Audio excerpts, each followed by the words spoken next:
Ipinagpaliban sa September 10 ang presentasyon ng budget ng Office of the Vice President sa Kamara. Sa pagdinig kanina, nagkainitan sina Vice President Sara Duterte at ilang kongresista. Saksi, si Tina Panganiban Perez. Tumanggi si Vice President Sara Duterte na sagutin ang anumang tanong tungkol sa confidential funds sa pagdinig ng Kamara sa hinihinging mahigit 2 billion pesos na budget ng Office of the Vice President. Inihambing tuloy siya ng ACT Teachers Party List representative sa isang pusit. You should have reminded her when she said the line, diba? I called your attention, Madam Chair. You did not recognize me.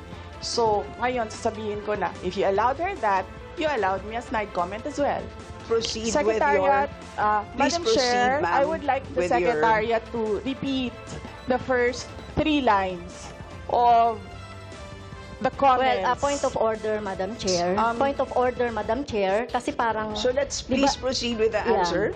Point of Madam order, Madam Chair, kasi parang siya yung nagpe-preside eh. Kailangan yung maipaliwanag. So, hindi pwede yung ganyan na,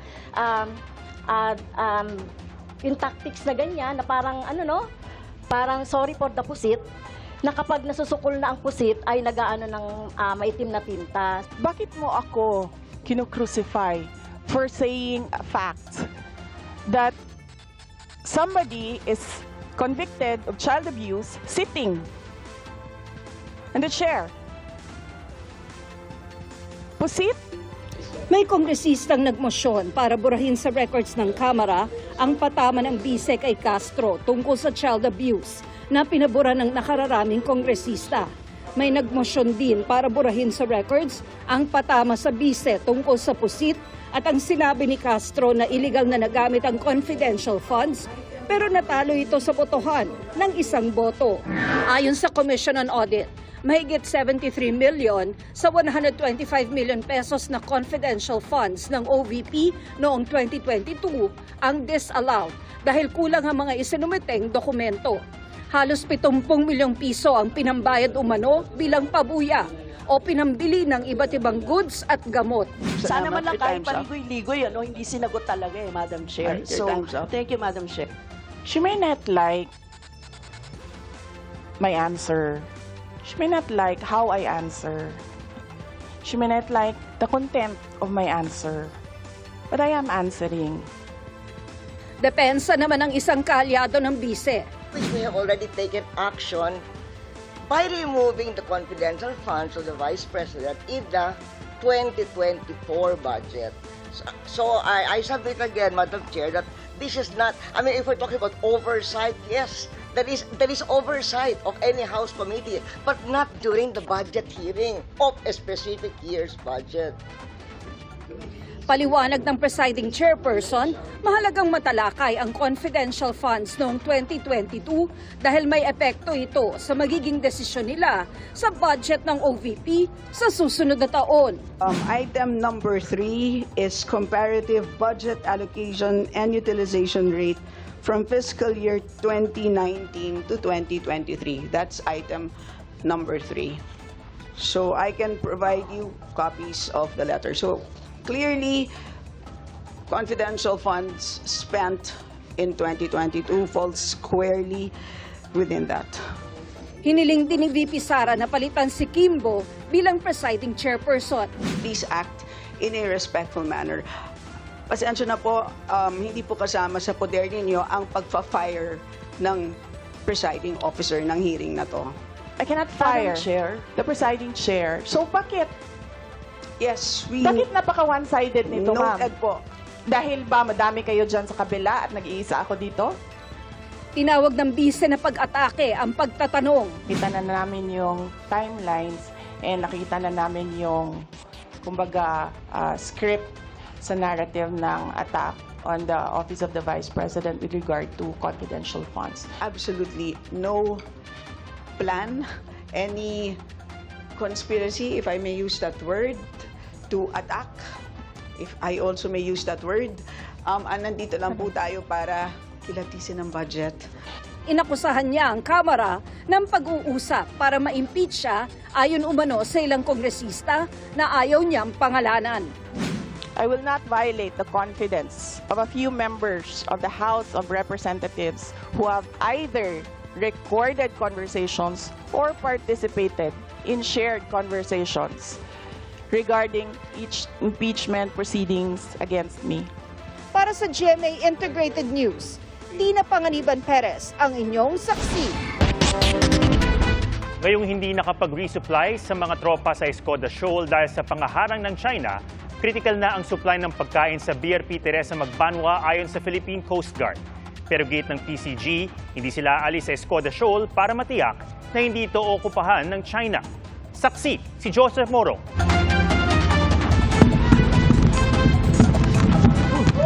Ang China Coast Guard Vessel 21551 na isa sa bumangga sa BRP Datu Sanday nitong linggo. China Coast Guard! At bumangga sa BRP Bagakay noong August 19. Namataan din ng GMA Integrated News na bumubuntot sa resupply mission patungo sa ng BRP Teresa Magbanwa sa Escoda Shoal kahapon. Namataan din ng China Coast Guard Vessel 3104 na naroon din ang pagtulungan ng BRP Datu Sanday noong linggo. Pagkain, inumin at iba pang mahalagang supply ang dala sana ng BRP Cape Engaño at BRP Cabra ng PCG. May ice cream pa sana bilang treat sa mga tropa sa Teresa Magbanwa. Pero ayon sa PCG, 40 barko ng China kabilang ang kanilang mga warship at CCG ang pumalibot sa BRP Cabra at Cape Engaño. Noong nakaraang linggo, namataan din natin pinaliligiran ng CCG at Maritime Militia Vessels ang BRP Teresa Magbanwa nung sumama tayo sa Maritime Domain Awareness Patrol ng PCG at PFAR. Ayon sa PCG, critical na ang supply ng pagkain sa barko na huling nahatira ng supplies noon pang unang bahagi ng Agosto. Hanggang kaninang umaga, namumutiktik pa rin sa dami ang mga barko ng China sa lugar. Tiniyak ng Philippine Coast Guard na hindi tatanggalin ng Pilipinas ang presensya nito sa Escoda o Sabina Shoal sa harap ng banta ng pwedeng gawin ng China sa lugar. That is the commitment of the commandant to the president. Tinukoy ni Commodore J. Tariela ng National Task Force on the West Philippine Sea ang nangyaring standoff noong 2012 sa Bajo de Masinloc o Scarborough Shoal sa pagitan ng Pilipinas at China. Noon nagkasundo ang dalawang bansa na umatras pero Pilipinas lamang ang sumunod dito. Ngayon ang China na may epektibong kontrol sa Bajo de Masinloc at hindi na napapasok ng mga mangingisdang Pilipino. The 2012 standoff has taught us one thing, that the moment we left Bajo de Masinloc, hindi na tayo nakabalik. The Philippine Coast Guard will not be leaving Escoda Shoal until such time that we are certain that the Chinese government is not going to permanently occupy Escoda Shoal. Kumpara sa Bajo de Masinloc, mas malapit ang Escoda Shoal na nasa 75 nautical miles o 140 kilometers lamang ang layo mula sa Palawan. Daanan din ito ng mga barko at Philippine Navy at Philippine Coast Guard tuwing may resupply mission sa Ayungin Shoal kung nasaan ang BRP Sierra Madre. If ever mawala sa atin ang Escoda Shoal, that would be very easy for China, and then let's say i-occupy nila, that would be very easy for China to prevent whatever resupply operation that we intend to carry out in Ayungin Shoal, because they can basically block it on both sides. Matapos ang sunod-sunod na insidente ng pangharas ng China, ayon sa Defense Department, panahon ng palawakin ang pagkakaintindi sa Mutual Defense Treaty ng Pilipinas at Amerika. Hindi aniya nagpapakahon sa kondisyong dapat may armed attack laban sa mga public vessels ng Pilipinas bago tumulong ang Amerika. The public gets fixated on that. So I think we should broaden the scope of the MDT to face a dynamic and cunning adversary. Armed attack is defined diplomatically, not legally, by either equal sovereign partner within the alliance. And Article 3 of the treaty calls for consultations. Handa naman daw ang US Coast Guard na tumulong oras na ma-invoke ang Mutual Defense Treaty.